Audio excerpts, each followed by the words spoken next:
and welcome to part 3 of Healing from Your Past and Depression. In this part, we are going to be talking about trauma.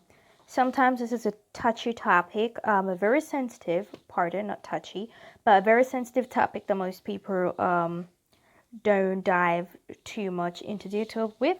Some people you could have experienced from extreme trauma. I mean, there's no way of measuring it, whether from extreme to mild, but this is an definitely overlooked topic, but we are going to be dealing with trauma in terms of healing from the past. Trauma now, as I mentioned, trauma, this could be from abuse, either from childhood that could have cultivated and molded you into the type of adult that you have grown up to be. This could often be caused by post-traumatic stress disorder, because most times, most trauma, it doesn't hit you till about 10-15 years down the line, and you could be totally unaware that maybe you developed a form of coping mechanism, such as taking drugs or alcohol or engaging in certain activities because of something that was not dealt with from the root. Like, you did not deal with the root problem or the root trauma that is causing that hurt, unknown hurt or trouble within you. And as well as when it comes to trauma, it's adapting to abnormal as normal. This often happens with people who have been a victim of a form of sexual abuse from childhood. Sometimes you could adopt, it just becomes as a survival mechanism. You just adopt and you just go with the floor because, you need to survive. You're just being often it could become as people who are often maybe too submissive oftentimes, and as well as it could be a different personality types, because if this is not dealt with the root cause or where that trauma or dealing with that abuse appropriately and effectively, or sometimes like I mentioned to you, all of my the courses that you've listened to, is you need to know what type of therapy works for you, because people are not experiments. So you need to make sure that you are going to a qualified counselor or therapist, because sometimes when dealing with trauma or dealing with things like sexual abuse or even domestic violence, things like that, if it's not dealt with sensitively by a professional, that could leave you more damaged than good. And as well as years to resurface, as I mentioned, the effect that that's going to have upon your bone, as the years go down. And as well as knowing the triggers, what causes these triggers. As I mentioned in the previous courses, it could be words, it could be phrases, it could even be different people, but they're showing the same characteristics, they are showing the same behavior patterns. So in taking control of depression and the circumstances of your life, this could stem into relations. Often trauma could cause trust issues. Have you ever heard that song? Or, when people get into relationships and they say, okay, they have trust issues, which is for very valid reasons. Maybe they trusted people who appeared to be sheep, but in actual sense, they were like wolves in sheep clothing. So oftentimes trauma, this can stem into trust issues, which is very reasonable, by the way.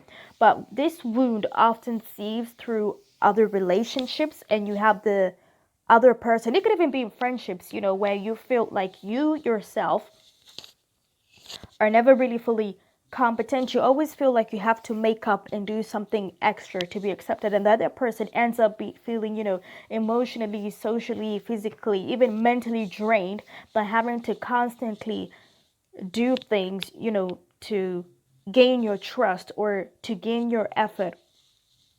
So sometimes if you're too submissive and you have very low expectations when it comes to relations, this is because of the trust issues, which are stemming from that trauma that was not dealt with, either from your childhood or a particular life event. So you carry on, attaching that form of way of thinking or stigma or form of stereotype to all the relations and relationships that you have. So one way of handling depression and taking control of the circumstances of life is going back and identifying all the relations that you have, how was they formed? Because most friendships, if you have something similar in common with them, was it formed out of brokenness, out of low self-esteem, from a place of sharing similar trauma, because you feel like, okay, they went through the same thing I did, so they're in a better place to understand me?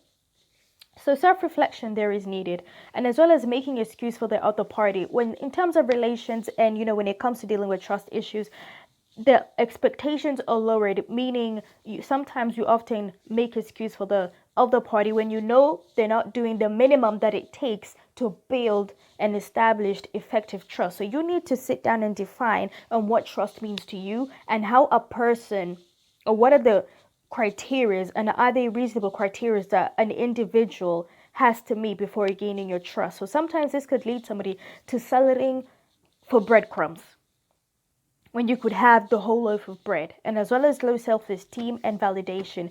Are you seeking validations from relationships? And how do you need, what is it that you require in terms of your relationships and your dealings with people to prove that they're different? As I told you, sit down and just reflect on all the relations, friendships, relationships that you have. What are they based on? And what criteria, what is a reasonable criteria that they must meet in order to gain your trust? Coping mechanism. Whenever we're dealing with trauma, oftentimes one tends to suppress it from, it could be from personal experience, as eating, maybe overeating, or sometimes eating too little, or smoking, or self-harming, or drinking alcohol, or engaging in sexual relations, as well as sometimes being silent and detached from everybody else. So what is your coping mechanism that you are using to cover up that hurt, to cover up that root cause of trauma? Either that happened in your childhood that maybe you never talked to anybody about it, maybe because in your mind, maybe you're thinking if it's a close relative, you're thinking, you don't want to be the one to scatter, the whole family or cause any problem. So what kind of coping mechanism did you adopt? Was it healthy or unhealthy? And why didn't you make a list? And based on the patterns, the type of unhealthy behaviors that you have sort of adapted through the years or recently as a coping mechanism and strategy. Codependency. In most cases, when dealing with trauma, as I mentioned before, it could be a codependency, such as having a relation or a friendship with somebody who suffered from a similar life event as you, because this often makes one feel connected and you can bond based on such a life event. So codependency is when you're relying on something or someone other than God to be your source. And sometimes this can be an unhealthy attachment. And in most cases, this could be applicable more specifically when it comes to relationships. Is it an unhealthy attachment? It's like always depending on somebody to be your source of happiness, your source of validation, your source of self-esteem. Meaning, whenever they don't esteem you or affirm you, this affects your way of thinking. This affects your emotions. So you need to sit down and reflect and identify what unhealthy attachments have you developed, or what are you codependent on. For some people, it's an unhealthy behavior that you use as a form of coping mechanism. It could be your partner, it could be your parent, it could be anything. And this could often result in a form of stockish behavior, by constantly, checking up on social media, going through, your spouse's or somebody's phone. And this often causes an overwhelming feeling of anxiety whenever that person or that thing does not affirm you, does not give you self-esteem, does not even give you any attention or acknowledgement.